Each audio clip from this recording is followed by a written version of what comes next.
नमस्कार सभी को। मैं doctor Neha, practising doctor at Bharat homeopathy. आज की इस वीडियो में हम बात करेंगे जीएफआर को कैसे बढ़ाया जा सकता है। तो सबसे पहले ये समझना ज़रूरी है कि जीएफआर क्या होता है, किस कंडीशन में हम जीएफआर को एक रेलेवेंट फिगर मानते हैं, यानी कि उसको समझने की पढ़ने की ज़रूरत होती है। जीएफआर यानी कि ग्लोमेरुलर फिल्ट्रेशन रेट, ये वैल्यू ये बताती है कि आपकी किडनी कितने अच्छे से आपकी बॉडी में बने हुए टॉक्सिन्स को बाहर निकाल पाती है। इस वैल्यू की नॉर्मल इंडिविजुअल्स में जो वैल्यू होती है वो 90 से ऊपर 120 तक हो सकती है। इसको हम G1 कैटेगरी कहते हैं। इसी तरीके से एक कैटेगरी G2 होती है जिसमें कि जीएफआर की वैल्यू 90 से 60 के बीच में होती है। G3 में इसकी वैल्यू 60 से 30 होती है।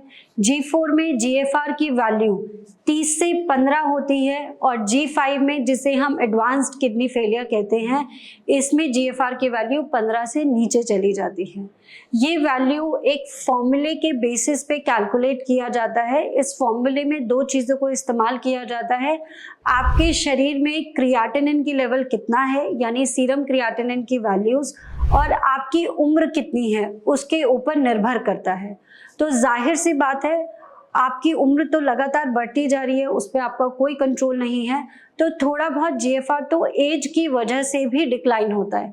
यानी कि एक ऐसे इंडिविजुअल जो कि 60 और 70 साल की उम्र के हैं, उनका जीएफआर कभी नॉर्मल नहीं आ पाएगा।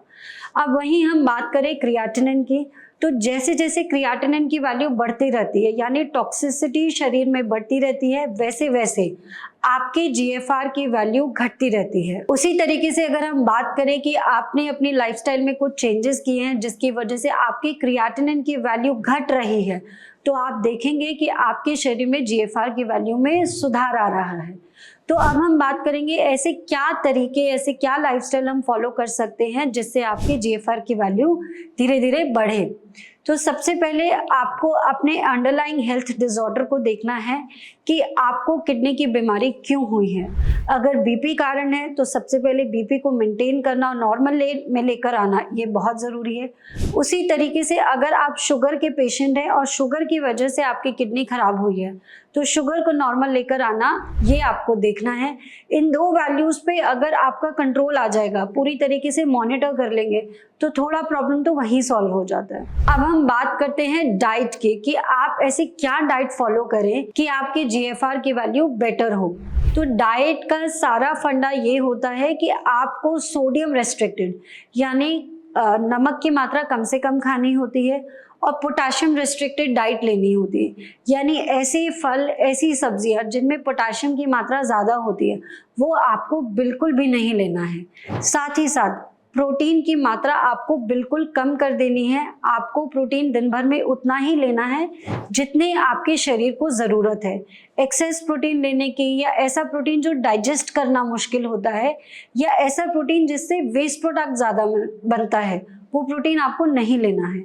जैसे नॉन वेजिटेरियन जितने भी सोर्सेज होते हैं प्रोटीन की, मीट है, चिकन है, फिश है, या फिर अगर आप इंडिया से बाहर रहते हैं तो अगर आप पॉर्क और बीफ भी कंज्यूम करते हैं, तो ये सब आपको नहीं लेना है। ज़्यादा से ज़्यादा आप अगर एग वाइट्स लेना चाहें तो वो आप ले सकते हैं। वहीं हम दालों की बात करें, जितने भी डिफ़िकल्ट डाइजेस्ट करने वाले प्रोटीन होते हैं, जैसे छोले हैं, राजमा है, ये सब आपको नहीं लेना है। आप मूंग दाल ले सकते हैं, सबसे सेफ ऑप्शन होता है। आपको आपके दिन की प्रोटीन रिक्वायरमेंट भी फुलफिल हो जाएगी उससे। अब हम बात करते हैं लाइफस्टाइल मॉडिफिकेशन की। लाइफस्टाइल मॉडिफिकेशन में आपको ये ध्यान रखना है कि किसी भी तरीके का शारीरिक और मानसिक तनाव आपको नहीं लेना है। तो अगर आप ऐसे पर्सन हैं जो बहुत ज़्यादा वॉक करते हैं, रनिंग करते हैं, जिम करते हैं, तो सबसे पहले तो वो बंद कर देना है। अगर वो बंद करेंगे तो आप नॉर्मल मॉर्निंग में वॉक कर सकते हैं, 5 से 10 मिनट वॉक कर सकते हैं, जिसमें आप ज़्यादा तेज़ ना वॉक करें, धीरे धीरे वॉक करेंगे 10-15 मिनट्स, वो अच्छा रहेगा। साथ ही साथ किडनी फ्रेंडली योगासन्स आप ज़रूर करिए।